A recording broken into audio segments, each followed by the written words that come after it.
Want to welcome everybody to the Weather Woman YouTube page. I have not posted very much directly onto here, but I would like to use this channel predominantly moving forward and also have some group projects I'm working on. We'll probably have team pages. So here on Weather Woman on YouTube, I will be posting most of these videos and sharing them on my Facebook, Weather Woman, and Amy Metz profile, especially when it's big like this. So there's a ton here. I'm going to use my cursor here a lot to show locations, but there's some storms that left the tropics that went up past Japan, past South Korea. If anybody's been following me, you know that it's been very busy season for them. A lot of destructive storms. There was Bobby that went through here, and then more recently we had two more. So now the leftovers are drifting on northward. We've been in a La Nina, by the way, so you know La Nina is a big role here why Hawaii has not seen a lot of big storms this year. We have cooler than average water temperatures for this part of the world. So that means that all of these warm storms, they're going very far north over Hawaii, also over the fires. Unfortunately, these sorts of La Nina setups also mean that we're not seeing a lot of wind over where the fires are. We're not seeing a lot of storms or rain in that area. And since I'm touching on that, before I dig into the tracks with the rest of these, I will look a little bit at the rain here. So unfortunately, it's just, even though there's a few storms passing by rain-wise, it's not really adding up and helping with the fire reprieve. So whatever you may think or have been hearing and reading about climate change causing these storms, I would like to just go ahead and put a halt to that right away. And I'm producing some videos to show proofs of that, including fire chiefs, including scientists, climate scientists, meteorologists. These are arson. There were tons and tons of arsons going on here. And it just so happened to be an opportune time for those fires to blast and stretch and move instead of being put out by rain. So that's an unfortunate turn of events. And luckily, they're finally seeing some clouds, as we see, but unfortunately not a lot of rain. And now we do have Beta here. Beta just formed, I think this was today. If not, this conglomeration here of storms has been in the area for about a week or two. Even was part of my forecast with Sally. So we had Karina come up here, which is now gone. What looks to me like another development of storms that could be coming together here is adding moisture into Teddy. Luckily, we see where Sally had gone up, at these upper levels are these more what kind of appear as white-blue clouds. They're on the upper levels in the jet stream. They're all drifting to the northeast. So Teddy predominantly is also doing the same thing. But at the same time, there's plenty of Teddy that will linger that could cause more trouble. There's all the warm water. So now here's a water temperature map showing our strongest storm, plenty of warm water, and then also going up to the north with that warmth. So these sorts of environments help them thrive. However, what we're seeing, good news, is that a lot of pushback from the north.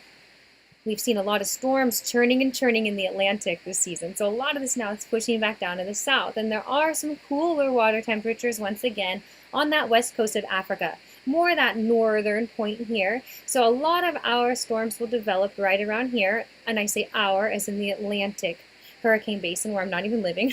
So storms here tend to form along that this portion of Africa on the west side. And with the water temperatures cooling down, that's a good thing. We do have Wilfred here, just south, a little bit south of the Caribbean latitude still. So this could pose a threat. Teddy could pose a threat, and as well as Noel. I'm not 100% how to say this name, but there's another tropical storm here. Noel, I believe. I could look that up to be sure, but everything I'm hearing is similar to that. So this storm is now in the Bay of Bengal and is really weakening, but there's tons of moisture and rain to all over India. And so I can switch to the radar view and just give you an idea. Perhaps it doesn't work. There we go. It works close enough there. So there were torrential downpours more on the northern part. That storm rained down a lot, a little bit on the Philippines, and then mostly as it continued to track westward. Now, as far as damaging storms go, I will keep moving along because those ones are not going to be so bad. Beta here right now has had 60 mile per hour winds as of the last details brought in at 7 p.m. Central Time. Teddy, on the other hand, is 120-mile wind, so that's definitely what we would call the Cat 3 major hurricane.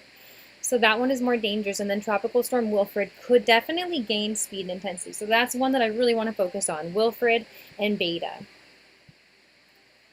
And now I had these all set up to get onto my green screen with, so they're all going to be a little bit different sizes. But here you can see our largest storm, Teddy. Major hurricane, category 3. The good news with Wilfred, there's not a lot of moisture in that area where the circulation is right now. There is, however, moisture to the west of Wilfred.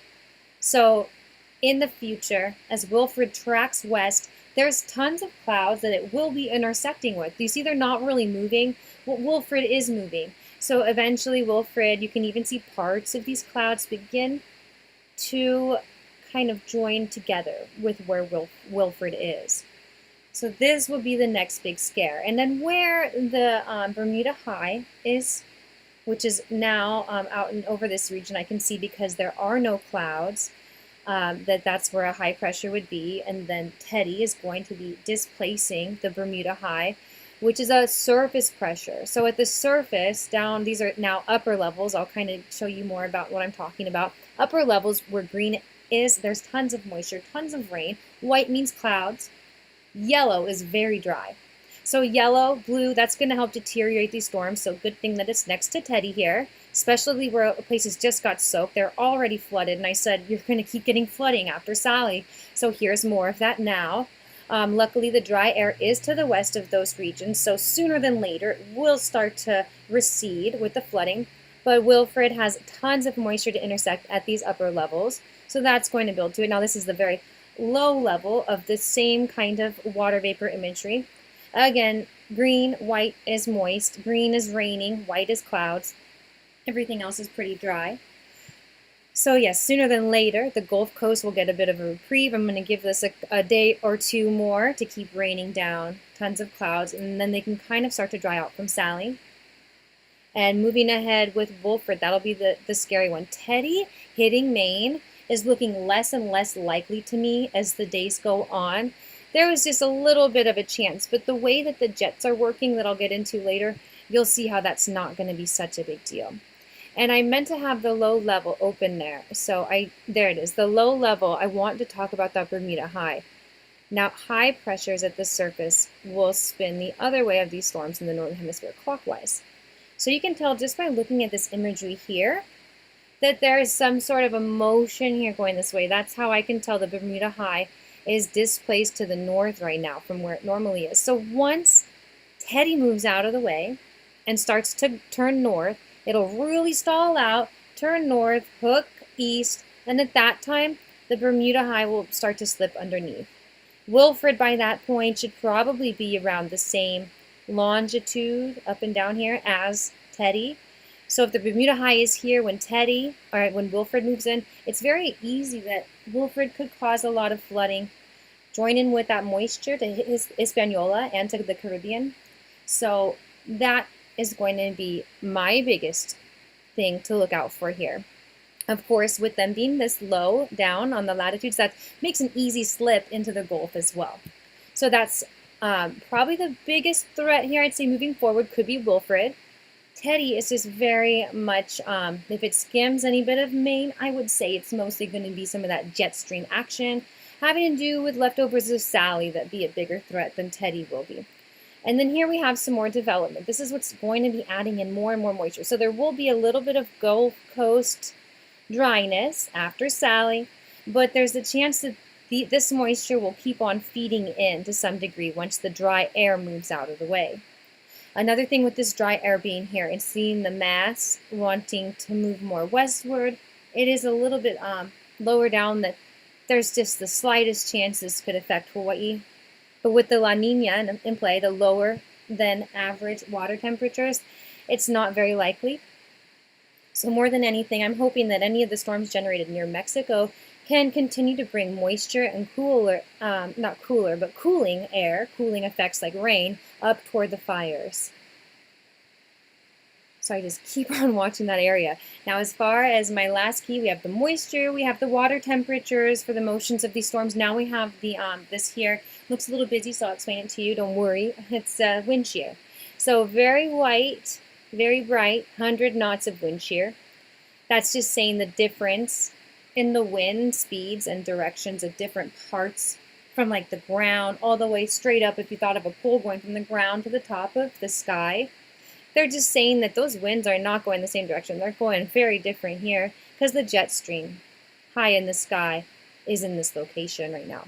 However, we can read these maps to know, there's decreasing shear here. These lines, these blue dotted lines, show that in the last 24 hours, the shear values decreased, meaning that beta, our Greek alphabet storm here, has gone ahead and found a way to organize a little better. Without the shear, without the different speeds and directions of winds at different heights, the storm can really get more of a circulation here, similar flows all the way around. Luckily, there's some shear just to the west. That's where all the dry air was anyway, so it's not going to be pushing inland here. There's not a lot of time for this storm to gain any kind of intensity before making a landfall per se. So let's go ahead and I'm going to say this will be likely to remain not a category 1, but if any kind of categories come, I would go ahead and put it there as the highest. I haven't done model runs, but might as well. I think that it's interesting here to point out too, with beta, we can see a little bit of a, it's not fully, how do I put this? The flow is not the same. It's not a congruent flow. If it's much stronger winds on the northwest side of the eye wall, it's not our typical setup. That's kind of alluding to me. There is some shear here. We can see if we go up in the levels, which I've done here, we'll start to notice how and why. So at different levels, if you're looking around beta, that circulation is actually in a different location. And when the circulation is at a different location from the bottom of the storm to the top of the storm, that implies there's some of that shear factor. There's less chance for that storm to be really strong with an eye wall. So in that case, rain, some damaging wind gusts definitely, but not like what we saw with Laura, luckily, not like what we just saw with Sally. A little bit of time to clean up from that. So these are very helpful now in determining where Wilfred might be going to. So this is what I'll zoom in here while I'm on this part of the world, because there is a batch of storms out here. Again, I'll do the satellite so we can be clear about where this is, and then I'll look into questions in just a moment once I get through these different levels. So when we have these storms together, before it becomes a tropical storm, before it becomes a hurricane, it's really just these batches of white clouds. Not quite circulating, but now they're beginning to circulate here. So this is placed right between Africa and Venezuela. So what I'll do here then on my next screen is looking at the winds. This is the jet stream level, and this does not, what we see here is that right where Wilfred is, there's not a lot of movement. That to me indicates low shear and indicates the ability for development at that core. It's very small, a small core, so that's a good thing. Looks like that's already the India portion. So I'll go down to what we call the steering winds at around the 500 millibar level. There's tons of ways to look at this, but here we go again. More of the rotation, a little bit wider of an area. And as far as steering goes, which way it would want to move is, yes, staying down what I can see right now to the south. So there's going to be kind of a boomeranging going on, like I had mentioned a moment ago. Teddy is going to want to come north, get pushed up into this jet stream to some degree. See, if we see these steering winds here around 700, 500 millibars, and also at 300 millibars, Teddy's not quite at that level being pulled into this jet yet, but as time moves forward, I feel like it will get pushed east before it affects Maine. And with that being said, we can look at how that will play an effect on Wilfred's path. So if it's going to be a little bit more time before Teddy moves over, let's say Teddy ends up moving over to here before it actually turns, that means that the Bermuda High, which is now more so over here, will be moving next to it also. And it will want to move south more than north. So it probably honestly will end up pretty close to where Teddy is now, where the strongest winds of Teddy are now. And if that happens and the high is here, then Wilfred will just kind of wander right down south of it. Anyone who tracks these storms in this area has seen this time and time again. The Bermuda High, placed right here, and this storm, I do believe, has good potential to come right on into this area of the world where all these islands are, all the people are, Hispaniola, Virgin Islands, on and on. And so as far as the storm goes and by India, I've had a few people asking me about that because they really do have a lot of rain going on. What I was told, I said, hey, you're in the red zone for torrential rain downpours. That was this region down here somebody was asking me about, Kerala. And for sure, there's tons and tons of rain. I said most of the severe weather, luckily, well, for this person, luckily, since they're not a chaser, it's all staying to the north. The center of this storm is around here, and it's not very strong, but gosh, the rain is very much there. Rain accumulation over the next 3 days is looking like this. So this is similar to what we saw with Sally. And this is like feet of rain we're talking about. So these are Sally kind of conditions. This is what's going on now. Just lots and lots of rain. Over the next 24 hours, it's this. And they've already had some. They had more to the north so far. So I don't ever look at these so far out, but wow, isn't that interesting to think of over a week and a half? A lot of that will dry into the ground by then. So model predictions are worse and worse as time goes out.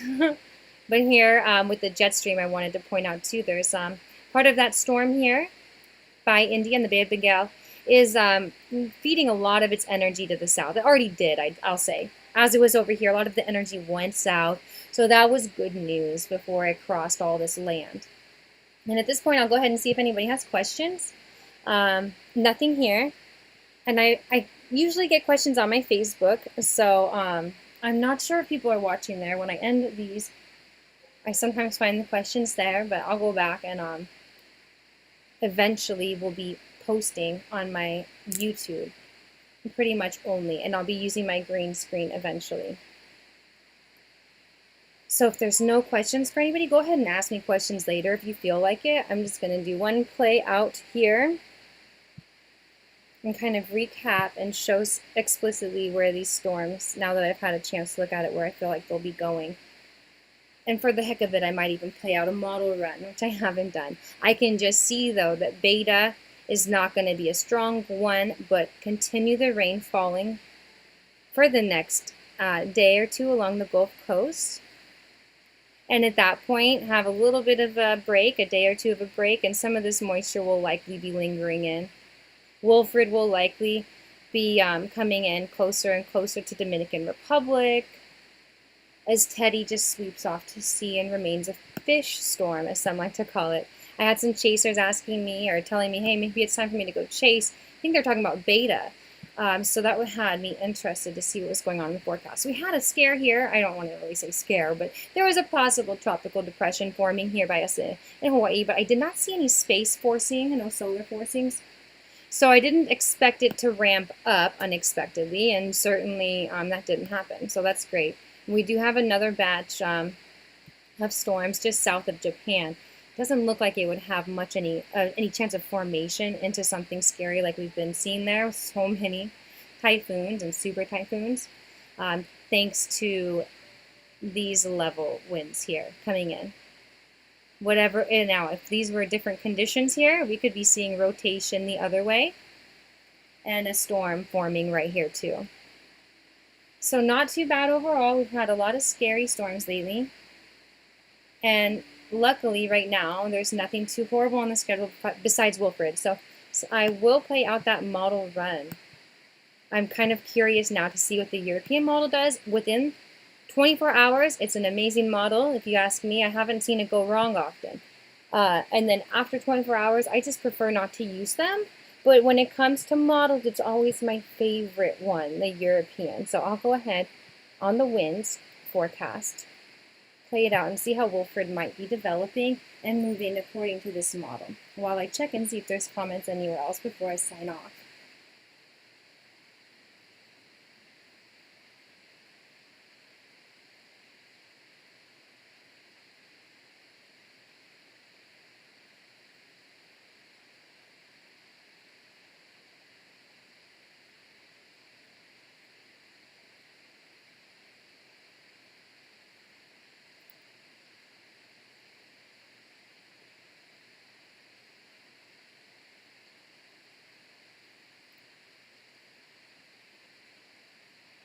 So it doesn't have it turning into much of anything, but yes, staying in that region.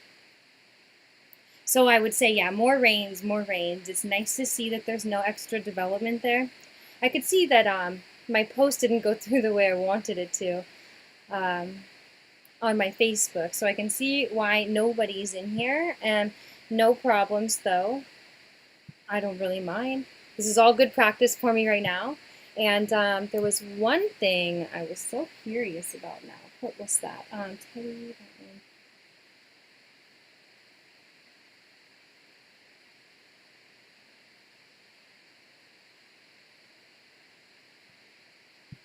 I'll go ahead to the National Hurricane Center, and just before I head off, check and show you guys what's going on by me too here. So yeah, because this one definitely looks like it will turn into something and then not bother anybody really on land, and nothing here in Hawaii. So otherwise, Space Weather Live is another source I like to check that's also filled with government public information like that last one. And here we had been up to what was called high values of KP in this last couple weeks. I've noticed some correlations to lightning forecasting with that I'm looking at more and more. And I'm learning more and more about these geomagnetic storms. You can see here our last one was on 8/31. So that was just before some developments of Sally and other storms sprung up. So I'm definitely noticing correlations between solar activity that is posted here. Now I'm learning how to dissect it. I'm in school for space weather because I realized as I was going to school for meteorology that every time we had these solar storms, and the terms I'm still new to, but they definitely had an effect on our storms on Earth. Immediately after these solar storms would leave the sun, we would have ramp-ups of our hurricane, our tropical activity, a lot of lightning, and rapid intensification of hurricanes, and also development in the tropics. Here's the high one. It was the solar radio flux. So yes, all this stuff is new to me and finding it, but that means that you may have had trouble using your radio communications this week. Do you know someone that uses them at work? You can ask them. It was bad, it was problematic, and this is forecastable. It's something that is forecast by NASA. So we're able to get this information now. Go ahead, ask me questions if you have any about this sort of thing. Right now I'm looking at the sun in a certain wavelength and seeing that there's no black spots. There's no magnetic storms right now on this side of the sun. Solar flare disk is something that I'm still really learning to dissect. So these bright regions, we can see that there's a looping here. Those are magnetic field lines. So pretty cool stuff. I hear they move like slinkies, and just like our coaxial cables or something, they're going to be having protons and neutrons, electrons. How they work and how these things interfere with one another depends a lot on how our weather is on Earth. But as far as the sun goes, I know these energized particles are moving back and forth around each way.